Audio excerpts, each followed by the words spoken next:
একদিন সময় আসবে তোমার জীবনে, হয়তো তুমি এসে বলবা, চাচা বাড়িঘর তো সাজানো কেন, হেনা কোথায়? আর চাচা বলবে, বাবা হেনার তো বিয়ে হয়ে গেছে, তুমি বাস খাও, তুমি গামজা খেয়ে ঘুরে বেড়াও। এটা আমি তোমাদেরকে মন প্রাণ থেকে বলছি যুবক ভাইরা, অলওয়েজ মাথায় রাখবা, পুরুষ মানুষ যতদিন টাকা কামাই করতে পারে সবার কাছে প্রিয় থাকে, আর যেই দিন থেকে টাকা কামাই বন্ধ হয়ে যায় আপন মানুষগুলো সব পর হয়ে যায়। টাকা কামাই করো হালাল ভাবে, অনেক বেশি ব্যবসা করো, চাকরি করো, উদ্যোগ নাও, প্রতিষ্ঠিত হও জীবনে।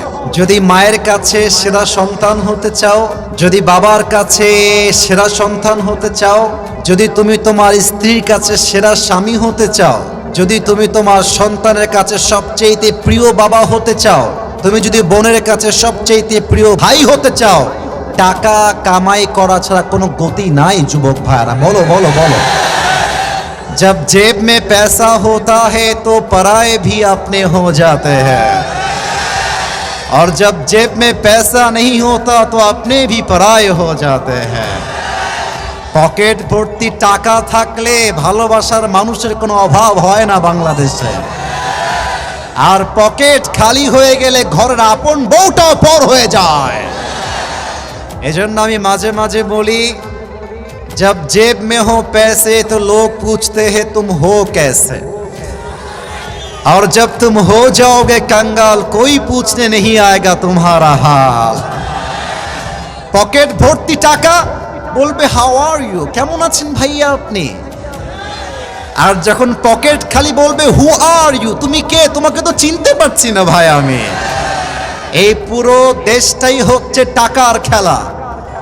এই টাকার জন্য হাজার হাজার যুবক তার পছন্দের মেয়েকে বাংলাদেশে বিয়ে করতে পারে না, এবং এই টাকার জন্য আমি মেয়েদেরকে অসম্মান করে কথা বলছি না, সব মেয়েকে আমি আসিফ এক পাল্লায় মাপি না। অনেক মেয়ে টাকা দেখলে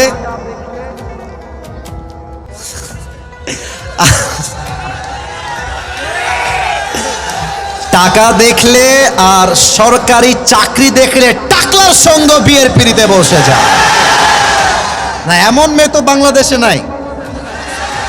আরে নাই, আরে নাই রে ভাই, থাকলে আল্লাহ হেদায়েত দান করুক, পড়েন সবাই আমিন।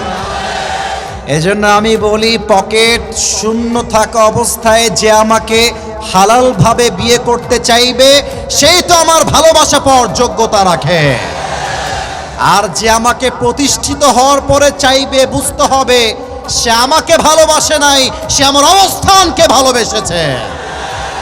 আল্লাহ যুবক ভাইদেরকে হালাল ভাবে বেশি বেশি ইনকাম করার তৌফিক দান করুক, পড়েন সবাই আমিন।